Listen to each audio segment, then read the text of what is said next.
Klahowya, a handbook for learning Chinook jargon. Throughout the 19th and well into the 20th century, the trade jargon commonly referred to as Chinook was the lingua franca for probably upwards of 1 million people. This included the original inhabitants and later the immigrants to the great expanse of land that stretches from the Rocky Mountains to the west coast of America, from Northern California to Alaska's southern panhandle. For a population of European, Asian, and American origins, this was the only medium of communication. They engaged in commerce, politics, and various social activities, and although they interacted frequently among themselves, they did so mostly with native people, whose only tongue might be one of a myriad of Indian languages or dialects. The Indian people as well founded a convenient communicative vehicle at potlatches, fur rendezvous, canneries, mills, and hop fields when their own languages were not compatible. During the middle 1800s, it was not uncommon for several tribes to be moved onto the same reservation.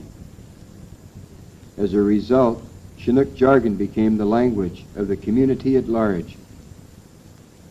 Although it was, and often still is, assumed to be an Indian language by non-natives, this American pidgin, to which it is sometimes referred, can be likened to a lingual stew, the ingredients coming from as nearly many sources as the various peoples engaged in its use.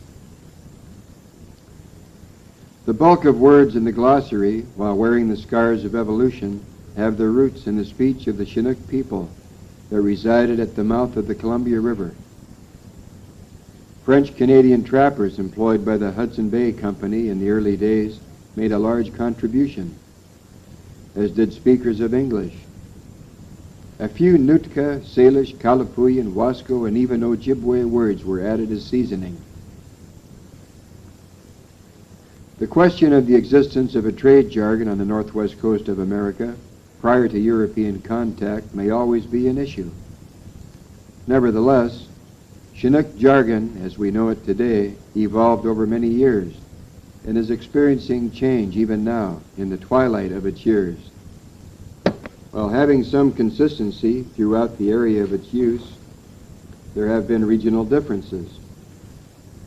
English has had more influence on Puget Sound and farther north, whereas the large French populations in the Willamette Valley and the lower Columbia River make a good case for the abundance of French words in the jargon vocabulary of that area. Local native terminology often comes into the picture, especially when there is a large Indian population with strong cultural ties, including language.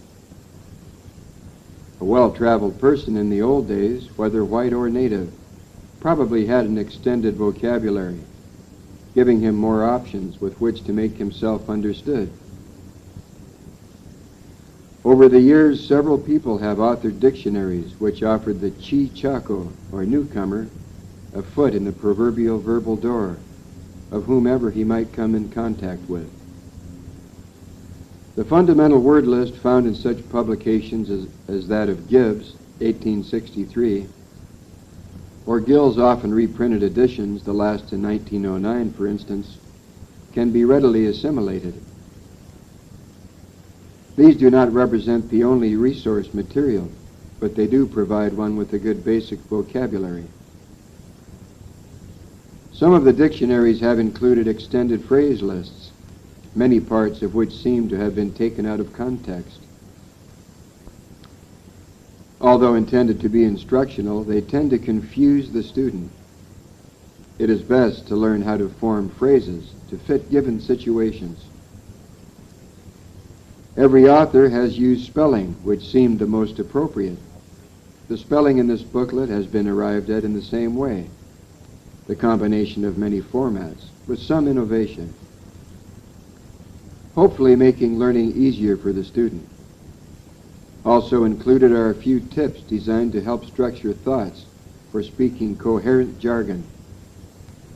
This, along with the vocabulary lists and accompanying texts, should help the student get well on the way to intelligible Wawa.